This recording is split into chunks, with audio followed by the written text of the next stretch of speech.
Daandii jireenyichaa kutaa lammaffaa har'a immoo daandii jireenyichaa kutaa lammaffaa fayyina keenyaan wal qabsiisnee ilaalla. Yoo obsitee viidiyoo kana faana buute atiimosfeerii hafuura waaqaatiin marfame keessa deddeebita.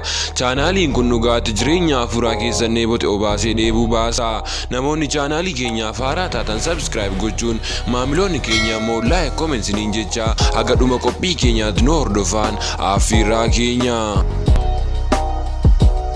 Daandii fayyina keenya nuti amantoonni karaa ilma waaqayyoo ta'e Kiristoosiin fayyineerra. Maal keenyaan fayyine? Hojii keenyaanii lakki hojii keenyaan miti. Karaa ilma waaqayyoo ta'e jireenya bara baraa arganne. Kanaaf horii birmadummaa sadhumaa harkaan qabanne. No gonkumaa nuti amantoonni Kiristoos ganaa birmadummaa keenya fiixaan baafanna. Yeroo namoonni ol butamuu warra Yesuusiif qulqullaa'anii yookaan warra isa dhugeeffatanii daandii isaarra warra deemaa turaniif isaaf qulqullaa'anii jiraachaa osoo warra du'an yookaan du'aa gosa tokkoffaarraa kaasee warra Yesuusii wajjin waggaa 1,000 mo'an isaan birmadummaa sadhumaa argataniiru. Namoonni akkasii irratti duuti lammaffaan aboon qabu. Garuu namoonni osoo hin butamin hafan birmadummaa isaanii fiixaan baafachuuf carraa tokkittii qabu. Kunis namoota lubbuun jiran qofaafi. Carrichis waggaa yookaan bara waggaa 7 seexanni biyya lafaa kanarratti mo'u namoota isaaf hin sagadin akka barbaade isaan godha. Yeroo sanatti waaqayyoof adda boon yookaan waaqayyootti cichanii hafuun baay'ee cimaa.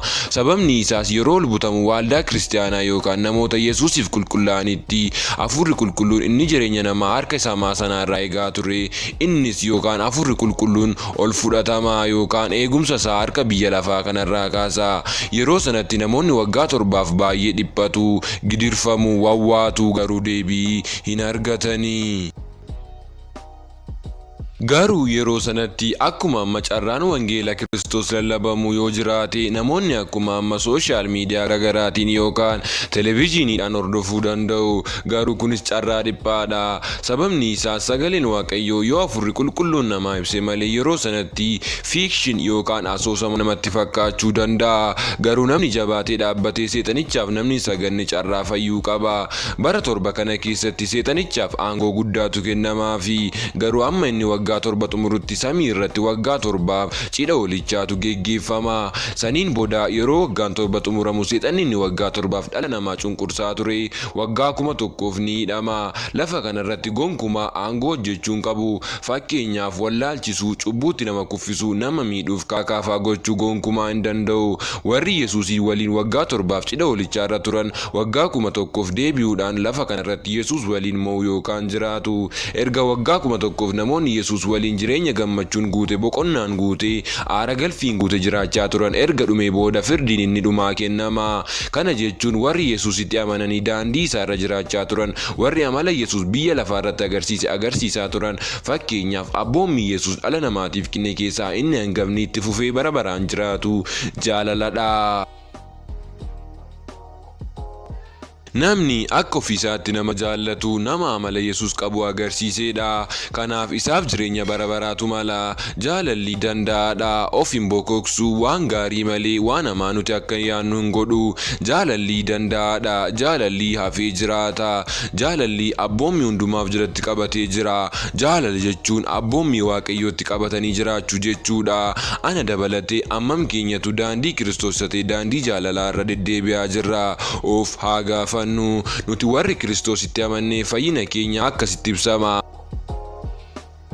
Tokkoffaa fayyinni keenya paastii yookaan kan darbe yeroo jedhamu nuti isa waaqayyo saba isaa abdachiiseen Kiristoosiin fayyineerra. Garuu birmadummaa keenya fiixaan baafanne miti.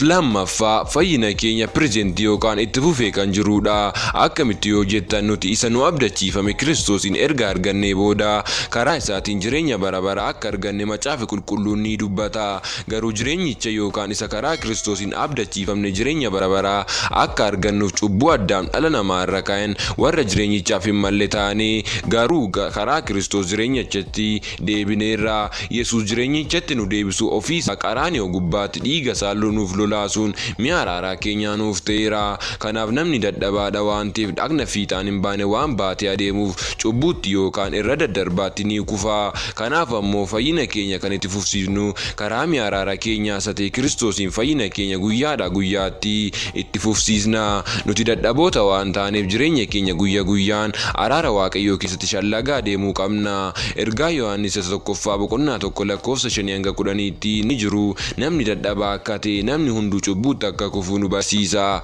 Kanaafuu karaa ol araara keenyaa isa ta'e Yesuusiin fayyina keenya itti fufsiisna. Sadaffaa fayyina keenya future yookaan gara fuulduraatti kan jedhu kun ammoo kan ta'u birmadummaa keenya sheedhumaa yeroo bira geenye kaaneeti. Birmadummaan keenya ni dhuma jireenya bara baraa isa Kiristoos nu abdachiisedha. Ergaa gara Ibrootaatti barreeffame boqonnaa 4:1 akkas jedha. Iddoo boqonnaa sanatti galuudhaaf abdichi ammayyuu waan hin raawwatamin jiruuf isin keessaa namni tokkollee booddeetti kan hafe fakkaate akka hin argamnetti kottaa sodaachaa hin eegganna.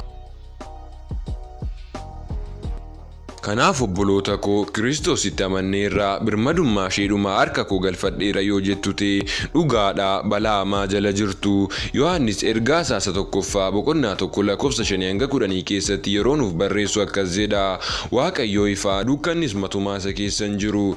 Ergaan nuyi isarraa dhageenya isinitti himnus isuma kana. Waaqayyoo wajjin tokkummaa qabna jennee dukkana keessa yoo deddeebine hin soomna. Akka dhugaa sanaattis hin jiraannu. Akka inni ifa keessa jiru nuyis ifa keessa yoo deddeebine nuyi walii keenya wajjin tokkummaa qabna. Dhiigni ilma isaa Yesuus immoo cubbuu hundumaatti nu qulleessa. Cubbuun qabnu yoo jenne of hin sossobna. Dhugaanis nu keessa hin jiru. Cubbuu keenya yoo isatti himanne inni amanamaaf qajeelaa waan ta'eef cubbuu keenya nuuf hin dhiisa. Jallina keenya hundumaattis nu qulleessa. Nuyi cubbuu hin hojjenne yoo jenne immoo isa sobduu hin goona. Dubbiin isaas nu keessa hin jiru. Namoonni cubbuu hin qabnu Yesuusitti amanneerra jettan ammoo ergaa Phaawulos gara warra Roomaatti barreesse keessatti boqonnaa 6:15 irratti akkas jedha.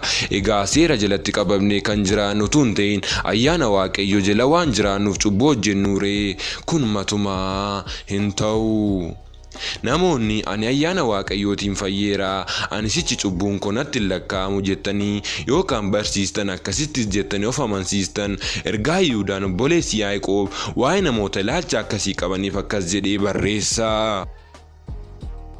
Warri Waaqayyoo malee jiraatan ayyaana Waaqayyoo keenya argachuun gadhiisaatti jiraachuudha jedhanii yaada isaanii diddiiranii gooftaa keenya Yesuus Kiristoosiin isa kophaa isaa gooftummaa qabus gananii lo'anii nu gidduu galaniiru. Isaan kun wanta yakka isaanitti mursiisu kana jalatti duraan dursanii caafamaniiru. Kanaaf obboloota koo nuti warri jireenyicha argachuuf waamamne dhugaatti ilma Waaqayyoo sodaachaa yookaan isaaf taanee isaaf jiraannee dhufaatii isaa eeggannu. Yesuus deebi'ee nuu dhufa. Kana nu miti seexanni iyyuu beeka. Tarii namoonni tokko akkas jedhanii sitti ga'isu yookaan qoosuu danda'u. Yesuus ati jettu kun yoom nu fasiin jedhanii mogolee kee buusuu danda'u. Mammaaksa warra akkasii kanaaf sagaleen Waaqayyoo deebii qabaa fi ergaa Phexros 2:3-9 akkas jedha. Guyyoota gara dhumaatti gaa'iftoonni akka kajeellaa foon isaaniitti jiraatan ka'uuf akka jiran duraan dursaatii beeka. Isaan isinitti ga'isuudhaaf deebi'ee dhufuun isaa abdachiifamee ture miti. Meerree kan raawwatameree erga abboonni keenya iyyuu du'anii wanti hundinuus akkuma yeroo biyyi lafaa uumametti hafeen jiraata hin jedhu. Jarri kun bantiiwwan Waaqaa durii jalqabanii akka uumaman lafti sagalee Waaqayyootiin bishaaniin uumame. Bishaan keessaas ba'uu isaa yaadachuu dadhabnaan bishaanuma sanaan immoo biyya lafaa inni yeroo sana ture sun liqimfame akka balleeffame yaadanne. Bantiiwwan Waaqaaf lafti warri amma jiran kun immoo sagalee Waaqayyoo sanaan ibiddaan balleeffamuudhaaf qopheeffamanii hamma guyyaa warri Waaqayyoo malee jiraatan firdi argatanii badanitti kaa'amanii jiru. Michoota koo guyyaan tokko goofticha biratti akka waggaa 1,000 waggaan kunis akka guyyaa tokko ta'uu isaa yaadatti qabadha. Gooftaan wanta abdachiise raawwachuudhaaf hin seesu. Akka namoonni tokko seesuttis hin lakkaa'an miti. Inni namoonni hundinuu yaada garaa isaanii akka geeddaratan malee gari tokkoyyuu akka badan waan hin barbaanneef obsaan isiniif hin danda'a. Egaan hordoftoota keenya qophiin keenya har'aa kana fakkaata ture. Chaanaaliin keenya yeroo maraa soora hafuura keessaniif ta'u qabatee dhiyaata. Isinis sagalee Waaqayyoof barumsa sagalee Waaqayyootiin deeggarame jireenya hafuuraa keessan gabbisuuf onnachiisu argachuuf chaanaalii keenya subscribe gochuun viidiyoo nuti yeroo hunda poost goon argachuuf ammoo mallattoo bilbilaa tuquun hordofaan affeerraa keenya.